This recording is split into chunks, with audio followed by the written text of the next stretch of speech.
بسم اللہ الرحمن الرحیم الحمد للہ والصلاۃ لأہلها اما بعد۔ سب سے پہلے آپ کی خدمت میں سلام عرض کرتے ہیں اور ایک بار پھر ادارہ العزم کی جانب سے منعقدہ ششماہی کلاس میں آپ سبھی لوگوں کی آمد پر خوش آمدید کہتے ہیں اور خدا کی بارگاہ میں دعا گو ہیں کہ ہمیں اسلامی تعلیمات قرآنی پیغامات پر عمل پیرا رہنے کی توفیق عنایت فرمائے۔ آج ہمارے درس کا یہ 5واں حصہ، 5واں درس کہ جس میں ہمارا موضوع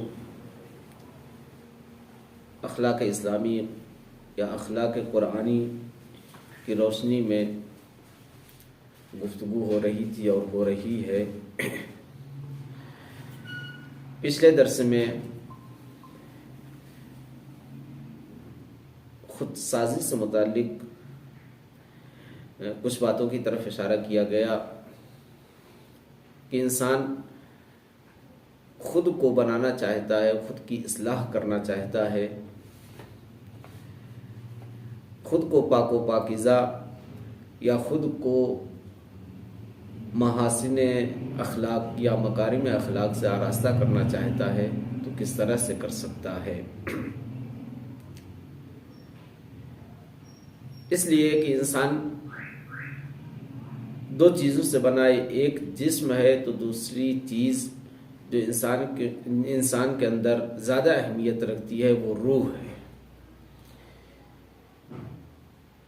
کہ جس طرح سے انسان اپنے جسم کو سنوارتا ہے، سجاتا ہے، بناتا ہے، اسی طرح سے انسان کی ذمہ داری یہ ہے کہ جسم سے زیادہ اپنی روح کو سنوارے، سجائے، بنائے۔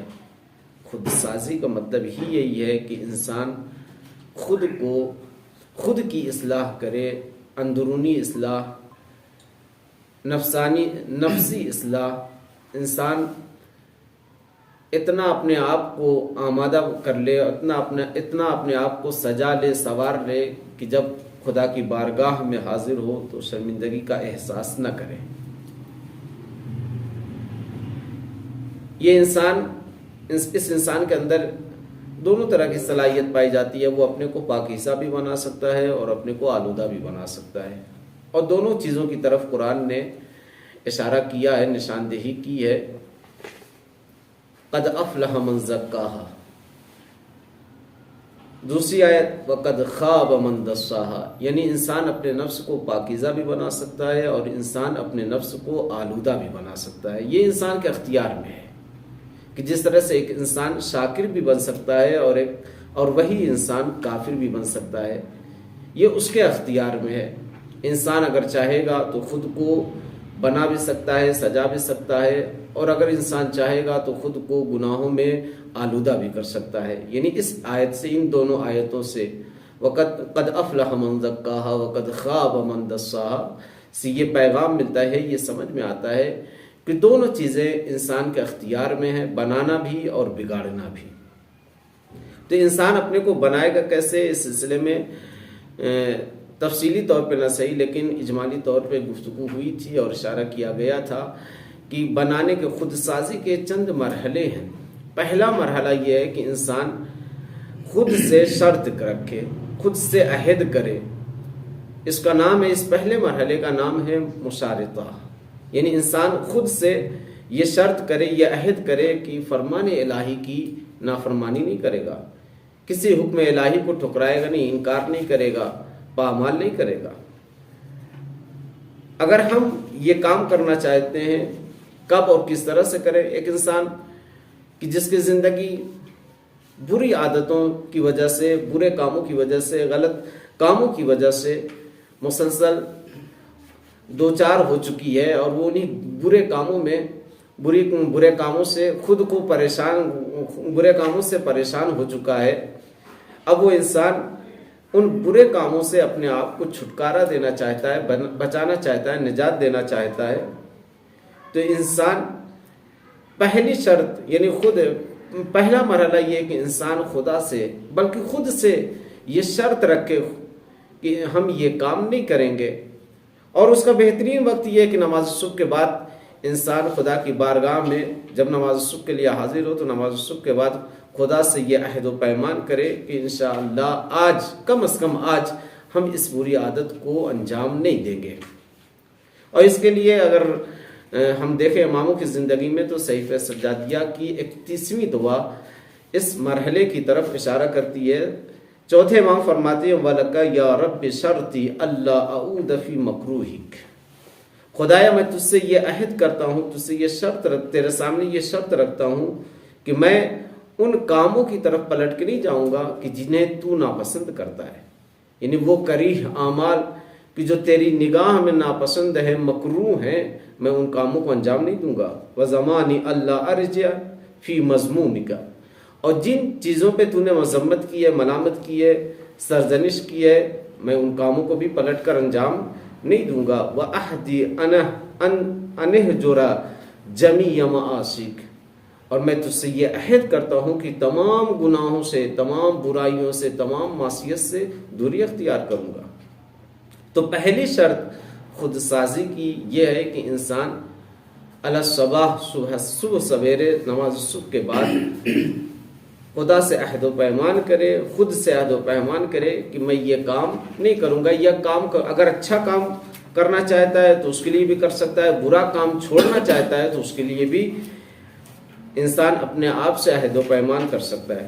یہ پہلا مرحلہ جس کی طرف اشارہ کیا گیا. دوسرا مرحلہ ہے مراقبہ. جب انسان نے خود سے عہد و پیمان کر لیا ہے تو اب اس عہد و پیمان کی مکمل اور مسلسل حفاظت کرتا رہے. مراقبہ کا مطلب کیا ہے؟ مراقبہ رقبہ سے نکلا ہے، رقبہ کے معنی گردن کے، یعنی ابھی انسان کی یہ خود ذمہ داری ہے کہ وہ اپنے اعمال پہ، اپنے رفتار پہ، اپنے گفتار پہ، اپنے اقوال و اعمال پہ، اپنے حالات پر ناظر ہو، نظر رکھے، یعنی اس کے اعمال و اقوال و رفتار و گفتار سب اس کے زیر نظر ہوں.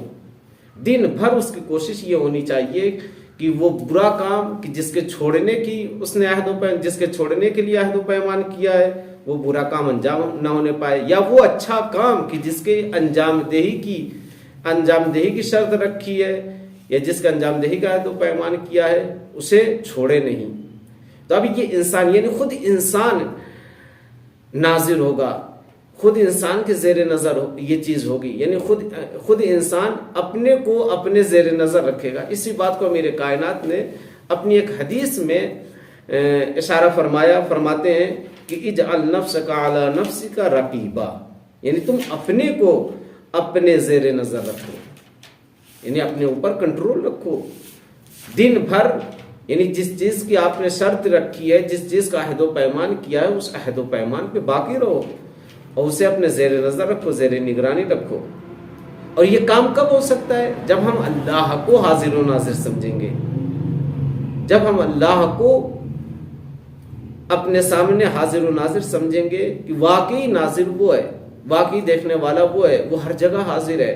ہم 70 پردوں کے اندر بھی چلے جائیں تب بھی وہ ہمیں دیکھ رہا ہے، خلوت ہو یا جلوت، جہاں کہیں بھی ہوں گے وہ ہمیں دیکھے گا. تو ہم انشاءاللہ بہت جلدی ہی غلط کاموں سے دور ہو سکتے ہیں. ان اللہ کان علیکم رقیبا، یہ قرآن کا ارشاد ہے کہ اللہ تمہارا مراقب ہے، محافظ ہے، تمہارا نگراں ہے، ناظر ہے اور وہ دیکھ رہا ہے. تو دوسرا مرحلہ مشارطے کے بعد دوسرا مرحلہ ہے مراقبہ.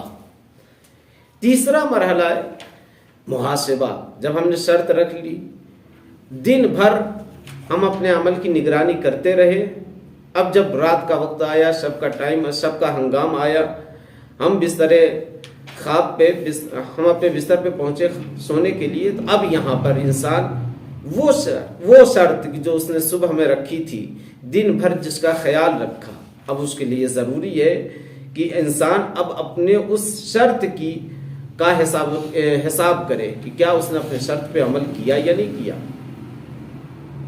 اگر نہیں کیا تو کیا کرنا چاہیے، اور اگر کیا تو کیا کرنا چاہیے. یعنی تیسرا مرحلہ جو آئے گا انسان کے سامنے وہ ہے محاسبہ، یعنی حساب و کتاب۔ یہ دیکھیے کہ جو چیز ہم نے جس چیز کا ہم نے وعدہ کیا یا جس چیز کا ہم نے عہد کیا، ہم اپنے عہد پہ کتنا ہم نے اپنے عہد کو کتنا پورا کیا، کتنا کھرے اترے ہم اپنے عہد پہ۔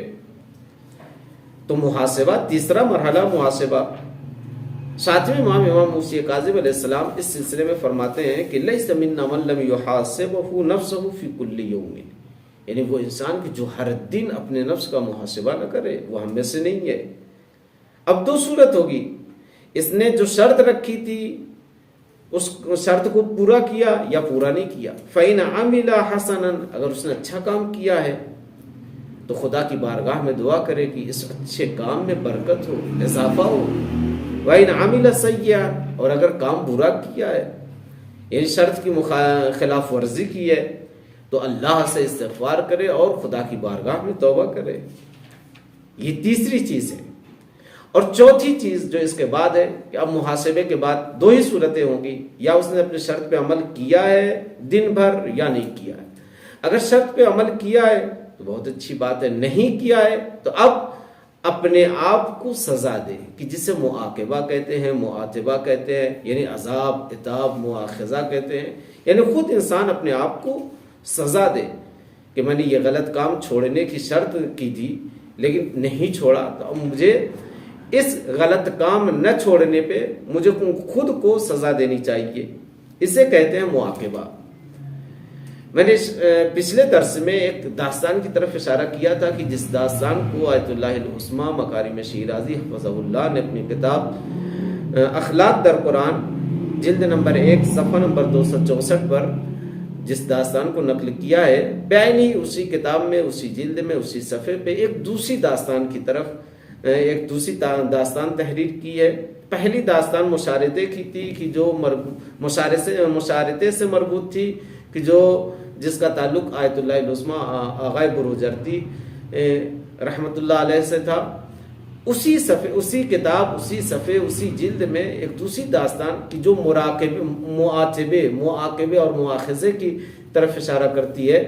داستان یہ ہے کہ ایک عالم با اخلاق نے یہ داستان نقل کی ہے کہ ایک مشہور خطیب، ایک نامور ذاکر، کہ اس کا یہ کہنا ہے کہ جب تک میں مجلس پڑھنے سے پہلے سلام کا جواب مولا کی زبانی سن نہیں لیتا ہوں، مجلس نہیں پڑھتا ہوں۔ یعنی اسے یہ کرامت، یہ معنویت، یہ روحانیت حاصل ہوئی کہ وہ جب مولا کو سلام کرتا ہے، تیسرے امام حسین کو مجلس پڑھنے سے پہلے سلام کرتا ہے تو مولا اس کے سلام کا جواب دیتے ہیں اور وہ سنتا ہے۔ سلام کا جواب تو وہ ہر ایک کے سلام کا جواب دیتے ہیں، لیکن سننا بہت عظیم بات ہے کہ ان کے سلام کے جواب کو سنا جائے۔ یعنی وہ مشہور خطیب یہ کہتے ہیں کہ جب تک میں جواب کا سلام سن نہیں لیتا ہوں تب تک مجلس شروع نہیں کرتا ہوں۔ تو لوگوں نے پوچھا آخر یہ ہوا کیسے، یہ کرامت آپ کو حاصل کیسے ہوئی، یہ معنویت آپ کو ملی کیسے؟ کہا ایک جگہ مجھے مجلس پڑھنے کے لیے بلایا گیا۔ جب میں مجلس پڑھنے کے لیے وہاں پہنچا تو کیا دیکھا کہ ایک دوسرا خطیب، دوسرا ذاکر، مقرر جو بہت ہی مشہور ہے، معروف ہے، نامور ہے، وہ مجلس پڑھ رہا ہے اور مجلس اس کی چل بھی رہی ہے۔ لوگ مکمل توجہ کے ساتھ اس کی مجلس کو سن رہے ہیں۔ جب میں اس مجلس میں پہنچا تو میں نے دل ہی دل میں سوچا کہ آج میں بتاؤں گا کہ خطابت کسے کہتے ہیں، ذاکری کسے کہتے ہیں، مجلس کیسے پڑھی جاتی ہے۔ یعنی ہم اپنی زبان میں کہیں کہ آج چھت نہ اڑا دی تو پھر میرا نام نہیں، اور انہیں کی مٹی میں پلیت کر کے جاؤں گا۔ یہ سوچا، دل ہی دل میں یہ خیال پیدا ہوا۔ جیسے یہ خیال پیدا ہوا تھوڑی دیر کے بعد، یعنی یہ غلط خیال، غلط فکر، غلط سوچ پیدا ہونی تھی کہ فوراً انہیں یہ دوسرا خیال کہ یہ جو سوچ، جو غلط خیال میرے دل میں آیا ہے یہ خود غلط ہے۔ اب ان کے اس غلط خیال کے بعد انہوں نے اپنے آپ کو عتاب، اپنے آپ کو سزا دی کہ میں 40 دن تک ممبر پہ نہیں جاؤں گا، 40 دن تک مجلس نہیں پڑھوں گا۔ جب میں نے اپنے آپ کو خود کوسا، اپنے آپ کو خود سزا دی، تو اس سزا کے نتیجے میں مجھے یہ کرامت حاصل ہوئی۔ یعنی وہ میری فکر غلط تھی، وہ سوچ غلط تھی. کسی کو گرانا، کسی کو نیچا دکھانا اچھی چیز نہیں ہے. تو انہوں نے یعنی جو ایک دن بھی خالی نہیں ہوتے تھے، ہر دن مجلس، آج یہاں تو کل وہاں، مجلس کہیں نہ کہیں پڑھنی ہوتی تھی. لیکن کیا جب اس ایک غلط سوچ پہ انہوں نے اپنے آپ کو سزا دی، معاقبہ کیا کہ اگر یعنی میں اب 40 دن تک ممبر پہ نہیں جاؤں گا، 40 دن تک مجلس نہیں پڑھوں گا، جس کے نتیجے میں انہیں یہ کرامت حاصل ہوئی کہ جب وہ مولا کو سلام کرتے ہیں تو مولا انہیں سلام کا جواب دیتے ہیں، اور وہ یہ کہتے ہیں کہ میں جب تک سلام کا جواب سن نہیں لیتا تب تک مجلس نہیں پڑھتا. یعنی اگر ہم اپنے غلط فکروں پہ بھی کنٹرول کرنا چاہیں تو کر سکتے ہیں، جائے کہ غلط کاموں پہ بھی کرنا آسان ہے ہمارے لیے، اور غلط فکروں پہ بھی کنٹرول کرنا آسان ہے. تو یہ 4 مرحلے ہیں خود سازی کے. خود کو بنانے کے لیے انسان گھر بناتا ہے، انسان کپڑا بناتا ہے، دوسری چیزیں بناتا ہے. تو جس طرح سے انسان دوسری چیزیں بناتا ہے، اسی طرح سے انسان اپنی روح کو بھی بنا سکتا ہے، اپنے اندرونی حالات کو بھی سنوار سکتا ہے. اور اس کی بہت سی مثالیں ہیں کہ انسان بہت سی برائیوں میں ملوث ہے، بہت سے غلط کاموں میں ملوث ہے، یا ہو سکتا ہے بہت سے بے فائدہ کاموں میں انسان کی زندگی یوں ہی بس کٹ رہی ہو، بسر ہو رہی ہو. تو اس کے لیے ہم ایک چھوٹی سی مثال بھی آج کی دنیا میں یہ دے سکتے ہیں کہ ہم کس طرح سے آج ہمارے گھروں میں، ہمارے ہاتھوں میں، سب کے ہاتھوں میں موبائل ہے. لیکن موبائل سے ہمارا ٹائم کتنا ویسٹ ہوتا ہے، برباد ہوتا ہے، خود ہم اس کا احساس نہیں کرتے ہیں. کبھی گیم دیکھ رہے ہیں، کبھی کرکٹ میچ دیکھ رہے ہیں، کبھی سیریل دیکھ رہے ہیں، یا کبھی غلط کاموں میں یا بیہودہ بے فائدہ اخبار پڑھ رہے ہیں. تو ان ساری چیزوں سے ہمارا وقت برباد ہوتا ہے. اگر ہمیں یہ احساس ہو گیا کہ یہ موبائل ہمارا وقت لے رہا ہے، ہماری زندگی برباد کر رہا ہے، ہمارا ٹائم ختم ہو رہا ہے، تو ہم یہاں پہ بھی ہم اپنے کو بنانے کے لیے ان 4 چیزوں سے گزر سکتے ہیں. یعنی اگر ہم موبائل میں سیریل دیکھتے ہیں، گیم کھیلتے ہیں، یا ہم کرکٹ میچ دیکھتے ہیں، یا دوسری چیزیں دیکھتے ہیں، غلط کاموں میں رہتے ہیں، یعنی غلط بے فائدہ وقت برباد کر رہے ہیں، تو ہم کم از کم ایک دن کے لیے اپنے کو موبائل سے دور رکھنے کے لیے اس پہ عمل کر سکتے ہیں کہ نماز صبح کے بعد ہم اپنے آپ سے یہ شرط کریں کہ آج ہم مثال کے طور پہ سیریل نہیں دیکھیں گے یا گیم نہیں کھیلیں گے. جب ہم یہ شرط کر لیں تو اب دن بھر جو شرط ہم نے رکھی ہے، خود سے جو شرط خود سے ہم نے کی ہے، جو عہد ہم نے کیا ہے، اس عہد کی حفاظت کریں، نگرانی کریں، اس کو زیر نظر رکھیں. نماز صبح کے بعد ہم نے شرط کیا کہ آج ہم موبائل نہیں اٹھائیں گے، موبائل میں گیم نہیں کھیلیں گے، موبائل میں کرکٹ میچ نہیں دیکھیں گے. یہ شرط ہم نے کر لی ہے. اب دن بھر ہمیں کیا کرنا ہے، اس کا خیال رکھنا ہے کہ ہم موبائل اٹھائیں مگر گیم نہیں کھیلیں، کرکٹ میچ نہیں دیکھیں، یا غلط کاموں میں یعنی بے فائدہ کاموں میں اپنا وقت برباد نہ کریں موبائل کے ذریعے سے. صبح میں ہم نے شرط رکھی مشارطہ، دن بھر ہم نے خیال رکھا مراقبہ. اب جب شب کا ہنگام آئے، شب کا وقت آئے، تو اب سونے جا رہے ہیں، تو اب ہم اپنا حساب کریں کہ جو شرط ہم نے صبح میں رکھی تھی اس پہ ہم نے کتنا عمل کیا. اگر عمل کیا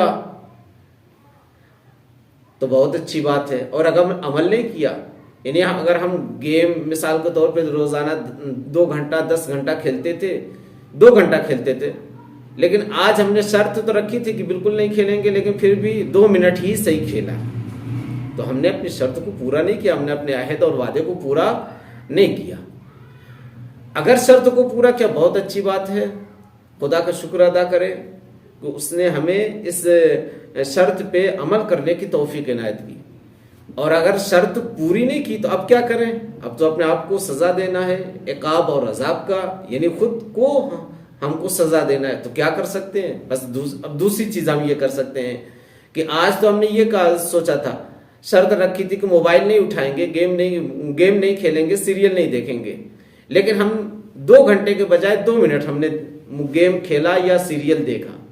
تو اب اپنے آپ کو سزا دیں اسی موبائل کے ذریعے سے کہ کل اب ہم بالکل موبائل ہاتھ نہیں لگائیں گے، چاہے کسی کا میسج آئے، چاہے کسی کی کال آئے، چاہے کسی کو، یعنی دیکھیں چونکہ ہماری دلچسپی موبائل سے زیادہ ہے، ہم موبائل کے بغیر رہ نہیں سکتے، لیکن جب ایک دن اپنے آپ کو سزا دیں گے تو ہو سکتا ہے پھر جب دوبارہ دوسرے دن، تیسرے دن، چوتھے دن یہ شرط رکھیں گے تو یہ چیزیں ہمارے لیے آسان ہو جائیں گی۔ تو اس طرح سے انسان اپنے آپ کو سجا سکتا ہے، اپنے آپ کو سنوار سکتا ہے، اپنے آپ کو بنا سکتا ہے۔ یہ وہ چیزیں ہیں کہ جس کے ذریعے سے انسان اپنے آپ خود سازی کر سکتا ہے، اور خود سازی انسان کے حق میں مفید ہے۔ میں نے ان ساری چیزوں کی طرف پچھلے درس میں بھی اشارہ کیا تھا، لیکن آج تھوڑی تفصیل سے، چونکہ بات پچھلے درس میں ایک مفصل اور مکمل نہیں ہو سکی تھی، لہٰذا آج اس کو دہرایا۔ اگر یہاں تک اگر کسی کو کوئی سوال ہے یا کوئی بات پوچھنی ہے تو یہاں پہ بھی پوچھ سکتا ہے، ورنہ ہم اپنی بات کو آگے بھی بڑھا سکتے ہیں۔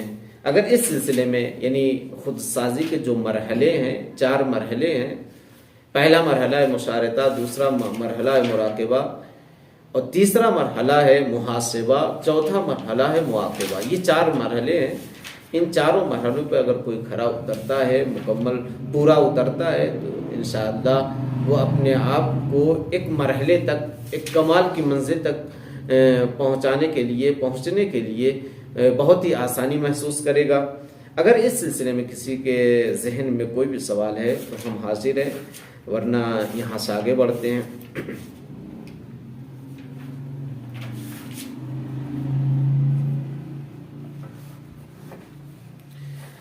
ظاہراً کسی کے ذہن میں کوئی سوال نہیں ہے۔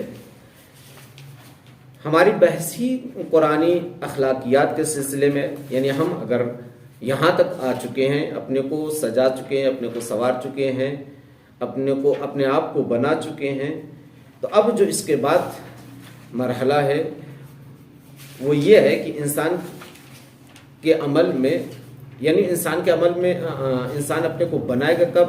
جب وہ انسان کے عمل میں، انسان کی نیت میں خلوص ہو۔ یہاں پہ ہم تھوڑی دیر کے لیے خلوص اور ریا کے بارے میں بیان کریں گے۔ کیوں؟ اس لیے کہ انسان کا عمل اگر خالص ہے، اللہ کے لیے ہے، تو پھر وہ عمل انسان کو اللہ تک پہنچائے گا۔ انسان یعنی اب یہ خلوص نیت میں بھی ہوگا، یعنی فکری اعتبار سے بھی خلوص ہونا چاہیے انسان کے اندر، اور عملی اعتبار سے بھی، یعنی کام کسی اور کے لیے ہو۔ کبھی کبھی ہو سکتا ہے کہ انسان عمل ہو سکتا ہے خدا کے لیے کر رہا ہو، لیکن اس کی نیت خدا کے لیے نہ ہو، تو اسی کو ریا کا نام دیا جاتا ہے۔ اور یہ دونوں چیزیں آپس میں ایک دوسرے کی ضد، اپوزٹ ہے، خلوص اور ریا۔ خلوص یعنی کسی چیز کی ملاوٹ نہ ہو، اور دوسری چیز جو سامنے آتی ہے، خلوص کے مقابل میں آتی ہے، وہ ہے ریا، یعنی انسان عمل دکھاوے کے لیے نہ کرے۔ اگر انسان کا عمل دکھاوے کے لیے ہے تو پھر جس کے لیے کر رہا ہے اسی سے جا کے جزا لے، اسی سے جا کے صلا لے، اسی سے جا کے انعام لے۔ یعنی جس کے لیے انسان عمل کر رہا ہے اسی سے سزا، یعنی اپنے انعام کا تقاضا کر سکتا ہے۔ اگر انسان کے عمل میں خلوص پیدا ہوتا ہے تو انسان کا عمل خدا کے لیے ہوگا۔ اگر عمل خدا کے لیے ہوگا تو وہ پھر بڑی آسانی سے آگے بڑھ سکتا ہے۔ قرآن مجید کی سورہ غافر کی آیت نمبر 14 ارشاد ہوتا ہے، فَدْعُوا اللَّهَ مُخْلِصِينَ لَهُ الدِّينَ، اللہ کو پکارو اور اپنے دین کو اللہ کے لیے خالص کرو، وَلَوْ كَرِهَ الْكَافِرُونَ، چاہے یہ بات کافروں کو ناگوار ہی کیوں نہ گزرے۔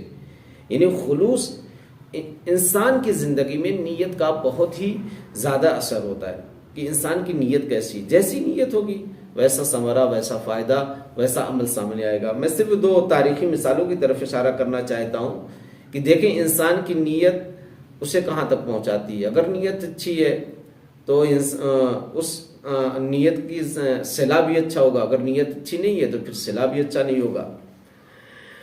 اسلامی جنگوں میں سے ایک جنگ کا یہ واقعہ اور داستان ہے کہ ایک جو اسلامی مجاہد ہے، اسلامی جنگجو ہے، مسلمانوں کا ایک سپاہی ہے، لیکن اسے شہرت ملی قتیل الحمار کے نام سے۔ نیت دیکھیں اس کی، وہ جنگ کے لیے کیوں آیا ہے؟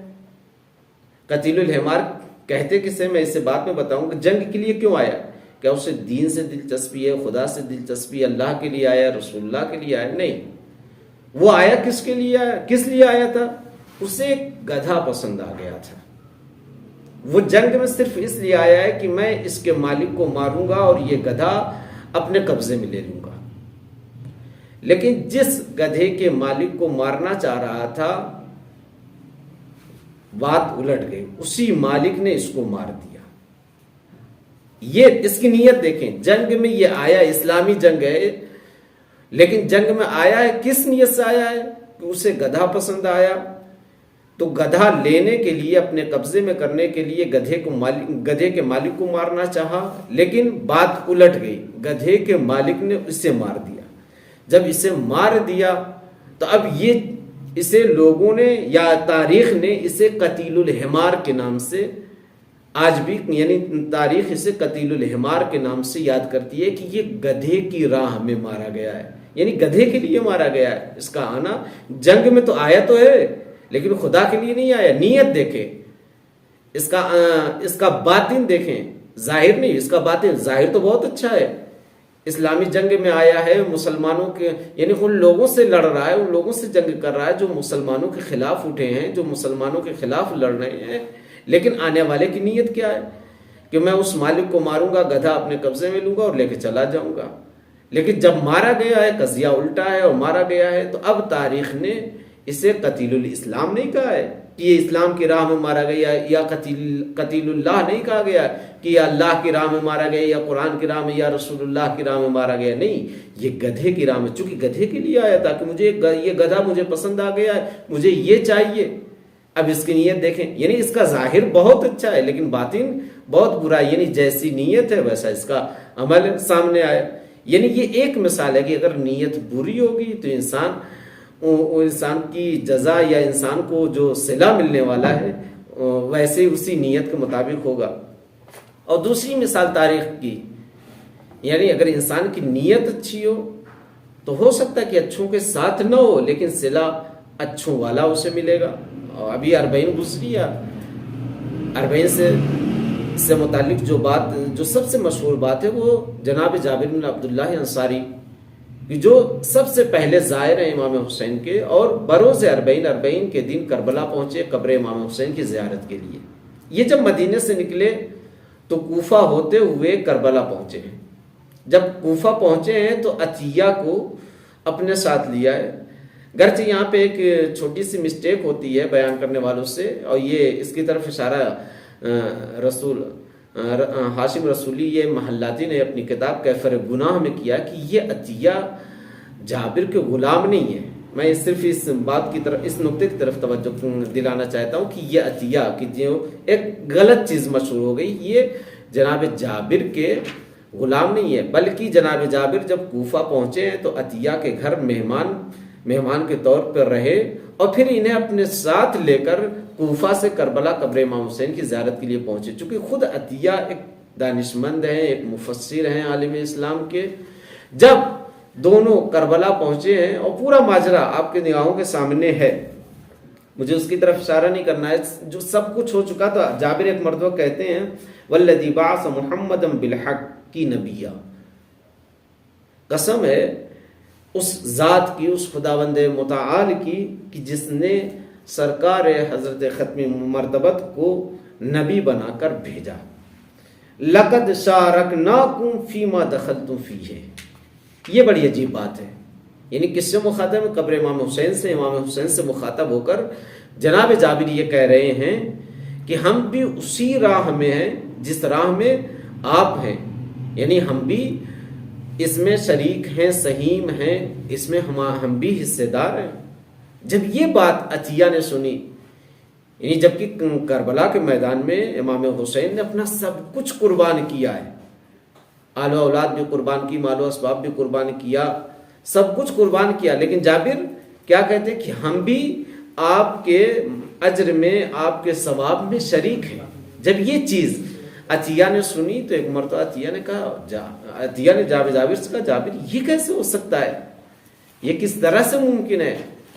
بھائی نہ ہم لڑے ہیں, نہ ہم کربلا آئے تھے, نہ ہم نے لڑائی کی, نہ ہم نے تلوار اٹھائی, نہ ہمارے سر و گردن میں, سر و تن میں جدائی ہوئی, ہم نے کچھ بھی نہیں کیا, پھر بھی ہم ان کے ساتھ ہیں, ہم ان کے ساتھ ثواب میں شریک ہیں, یہ کیسے ہو سکتا ہے؟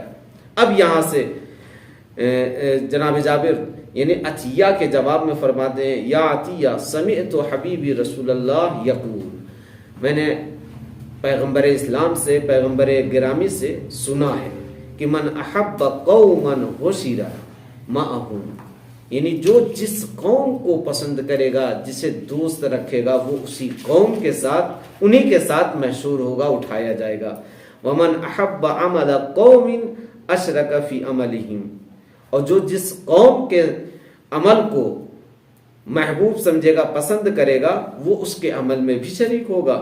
والذی بعث محمدا بالحق نبیا ان نیتی و نیت اصحابی علی ما مضى علیہ الحسین و اصحابہ، ہماری اور ہمارے اصحاب کی بھی نیت، ہماری فکر، ہمارا خیال بھی، یا ہمارا باطن بھی وہی ہے جو، یعنی ہماری راہ بھی وہی جو امام حسین کی راہ ہے، جو اصحاب حسینی کی راہ ہے۔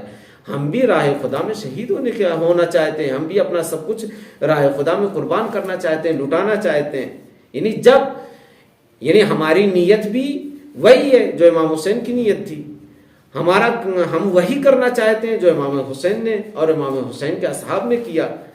یعنی یہ دو چیزیں ہیں، ایک وہ جو قتیل الحمار کے نام سے مشہور ہوا، کیوں؟ اس لیے کہ وہ ظاہر اس کا بہت اچھا ہے، لیکن اس کی نیت آنے کی، جنگ میں آنے کی نیت کیا ہے کہ مجھے گدھا چاہیے، لہذا جیسی نیت ہے ویسا اجر۔ اور یہاں پہ جابر کیا سمجھانا چاہ رہے عطیہ کو کہ ٹھیک ہے، ہم کربلا نہیں آئے، ہم نے لڑائی نہیں کی، ہم نے جنگ نہیں کی، ہم نے دشمن سے مقابلہ نہیں کیا، لیکن ہمارا مقصد، ہمارا ہدف، ہماری نیت میں کوئی فرق نہیں ہے، لہذا ہم بھی اس میں شریک ہیں۔ اور یہ چیزیں تو مختلف روایتوں میں بیان کی گئی ہے۔ امیر کائنات ایک حدیث میں بیان کرتے الراضی بفعل قوم قد داخل فیہ معہم، یعنی جو جس قوم کے عمل سے راضی ہوگا وہ اسی قوم کا ایک حصہ شمار کیا جائے گا۔ یعنی اگر ہم اچھوں کے ساتھ ہیں اور اچھوں کے ساتھ رہنا چاہتے ہیں تو ہمیں بھی وہی اجر ملے گا جو انہیں ملا ہے، لیکن اگر ہم بروں کے ساتھ ہیں تو ہمیں بھی وہی سزا ملے گی جو بروں کو ملی ہے۔ یعنی انسان کی زندگی میں نیت کا بہت زیادہ اثر ہوتا ہے۔ اگر نیت خالص ہے، نیت پاک ہے، تو انسان کا ہر عمل، ہر عبادت قابل قبول ہے اور وہ خدا کی بارگاہ میں پسند کیا جائے گا۔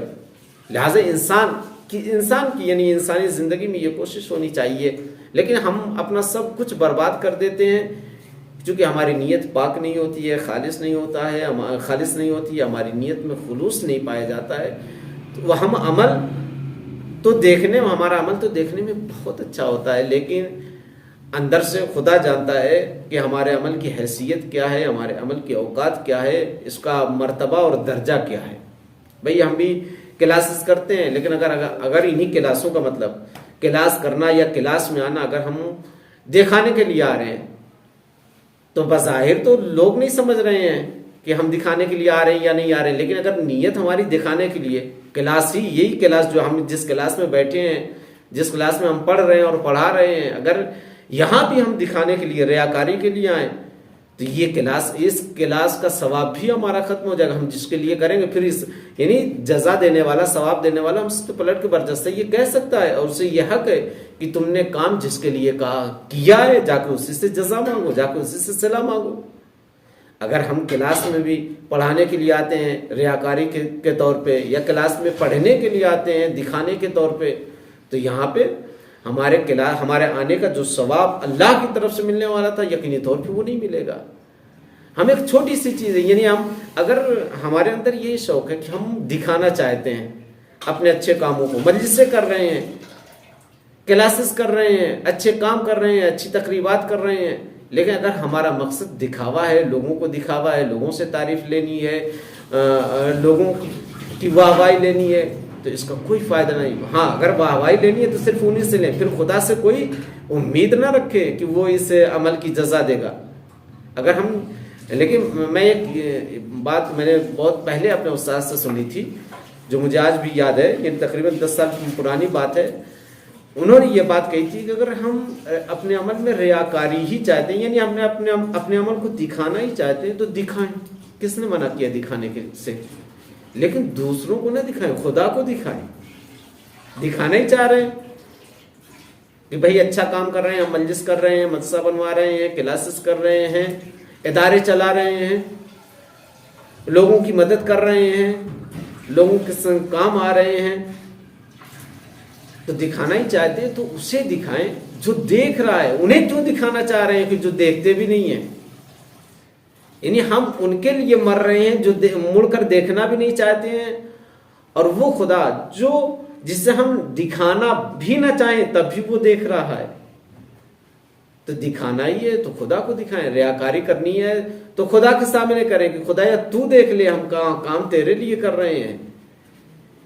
اور اسی لیے یعنی اگر ہم کبریائی یعنی خدا کسی کام میں خدائی کسی یعنی ایسا وہ کام کی جس میں خدائی پائی جاتی ہے یا جس میں کبریائی بزرگی پائی جاتی ہے، تو ہمارے کام میں کبریائی کب پیدا ہوگی؟ یعنی ہمارا کام خدا نما کب بنے گا؟ کب؟ جب ہمارا کام خدا کے لیے ہوگا. اگر خدا کے لیے نہیں ہوگا تو پھر ہمارے کام میں وہ کمال پیدا نہیں ہوگا جو پیدا ہونا چاہیے. اگر ہم اس یعنی کام میں خدائی، ہمارا کام خدائی ہے، کبریائی ہے، خدا کے لیے ہے، تو پھر ہمیں یہ میں صرف اس لفظ سے استفادہ کرنا چاہتا ہوں، کبریا. یعنی خدا کو ہم کبریا یعنی بہت ہی بڑا، جو سب سے بڑا ہے خدا، اس سے بڑا کوئی نہیں ہے. اگر ہم خدا کے لیے کام کرنا چاہتے ہیں تو پھر ہمارا ہر کام دو چیزوں سے یعنی اس لفظ کو ذہن میں رکھیں، دو چیزوں سے کم از کم پاک ہونا چاہیے، منزہ ہونا چاہیے، دور ہونا چاہیے. ایک کبر ہے اور دوسرے ریا ہے. اگر ہمارے اندر کبریائی، ہمارے کاموں میں کبریائی پیدا ہونی چاہیے یا ہمارا کام خدائی ہونا چاہیے، تو ان دونوں لفظوں سے، ان دونوں چیزوں سے جو غلط ہے، کبر بھی غلط ہے اور ریا بھی غلط ہے، ان دونوں چیزوں سے ہمیں دور ہونا چاہیے تاکہ ہمارا عمل خالص ہو سکے اور ہم اپنے عمل پر خدا سے جزا کی توقع اور امید رکھ سکیں. اگر ہم اپنی زندگی میں، پھر میں اپنی بات کا خلاصہ کرتا ہوں کہ آج کے درس میں جن باتوں کی طرف اشارہ کیا گیا، پہلی بات خود سازی ہے کہ انسان اپنے آپ کو بنائے، خدا تک پہنچانے کے 4 مرحلے ہیں. ان مرحلوں سے اپنے آپ کو گزارے، اور جب گزار لے تو اب اپنے عمل کو اتنا خالص بنا لے، اپنے عمل کو اتنا پاکیزہ بنا لے، اپنے عمل میں اتنا خلوص پیدا کر لے کہ وہ اس کی جزا دے.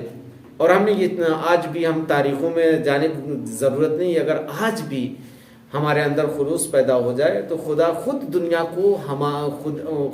دنیا کے سامنے ہمارے عمل کو، ہماری عظمت کو لا کے سامنے رکھ دے گا. اگر آج کی دنیا میں ہم دیکھنا چاہیں تو شہید قاسم سلیمانی، وہ مرد خدا کہ جس کے عمل میں کتنا اخلاص پایا جاتا تھا کہ دنیا کا سب سے بڑا جنازہ، یعنی اس جہان ہستی میں، اس کائنات میں، اس دنیا روئے زمین پر اب تک اتنا بڑا جنازہ اور اتنی جگہوں پہ نہیں اٹھا. کاظمین میں بھی، نجف میں بھی، کربلا میں بھی، مشہد میں بھی، قم میں بھی، تہران میں بھی، خوزستان میں بھی، کرمانشاہ میں بھی، یعنی کتنی جگہوں پہ کتنے لوگوں نے جنازے میں شرکت کی. کتنا خلوص پایا جاتا تھا اس انسان کے اندر. اور جب انہیں ایران کی طرف سے جو سب سے بڑا میڈل ہے فوجی دینے کی پیشکش رکھی گئی تو انہوں نے لینے سے انکار کر دیا. لیکن ان سے تقاضا کہ نہیں، یہ پیشکش ہماری طرف سے نہیں ہے، مقام معظم رہبری کی طرف سے ہے، وہ دینا چاہتے ہیں. تو کہا میں لے تو لوں گا، اگر ان کی پیشکش ہے، ان کی تجویز ہے تو میں یہ میڈل یعنی ذوالفقار میڈل جو فوجی میڈل ہے ایران کا سب سے بڑا ہے، اب تک کسی کو نہیں ملا سوائے شہید قاسم سلیمانی کے. تو انہوں نے کہا کہ میں یہ میڈل لینے سے پہلے خود حضرت آغا سے ملنا چاہتا ہوں. جب ملے ہیں تو جو بات کی ہے اور ناقل نے جو نقل کیا ہے وہ یہ کہ مجھے یعنی انہوں نے حاج قاسم سلیمانی، شہید قاسم سلیمانی نے آیت اللہ العظمیٰ آغا خامنہئی سے یہ کہا، اچھا آپ مجھے یہ بتائیے کہ آپ اتنا کام کرتے ہیں، آپ کو کس نے کیا دیا؟ تو مجھے اس کی کوئی ضرورت نہیں، اگر آپ صرف مجھ سے راضی ہیں، میرے عمل سے راضی ہیں تو یہی میرے لیے کافی ہے. یعنی اس آدمی کا خلوص دیکھیں کہ اس کے اندر کتنا خلوص ہے کہ یہ اپنے ملک کا سب سے بڑا میڈل بھی لینے کے لیے تیار نہیں ہے، اور جو دے رہا اس سے کہہ رہے ہیں کہ یہ اس کے حقدار تو آپ ہیں، مجھے کیوں دے رہے ہیں؟ اور آپ کو کیا ملا؟ یا اس خلوص کے یعنی شہید قاسم سلیمانی کے خلوص کو اللہ نے پوری دنیا پر عیاں کر دیا، آشکار کر دیا، دیکھ لیا، جسے لوگ پہچانتے نہیں تھے آج بچہ بچہ پہچان رہا ہے۔ یعنی اگر ہماری زندگی میں ہمارے عمل میں خلوص پیدا ہو جائے تو خدا وہاں جزا دینے کے بجائے، وہاں ثواب دینے کے بجائے بس اس کا صلہ، اس کی جزا اسی دنیا میں دیتا ہے۔ اور ہمیں اس بات کی کوشش بھی کرنی چاہیے کہ ہم اپنے عمل میں خلوص پیدا کریں۔ دوسرے کا عمل پہ نگاہ ہماری نہیں ہونا چاہیے کہ دوسرا کیا کرتا ہے، کیسے کرتا ہے اور کیسے اسے کرنا چاہیے۔ خود ہم اپنے کو دیکھیں، اپنے کو سمجھائیں، اپنے عمل پہ نگاہ رکھیں کہ ہمارا عمل کس قابل ہے، کس لائق ہے، خدا ہمارے عمل سے راضی ہے یا نہیں راضی ہے، ہم نے اپنا عمل خدا کے لیے کیا ہے یا نہیں کیا ہے۔ اگر ہمارے عمل میں خلوص پیدا ہوتا ہے تو انشاءاللہ خدا ہمیں اس عمل یعنی با اخلاص عمل کی جزا یہاں بھی دے گا، وہاں بھی دے گا۔ صلی اللہ علی محمد و آلہ الطیبین الطاہرین۔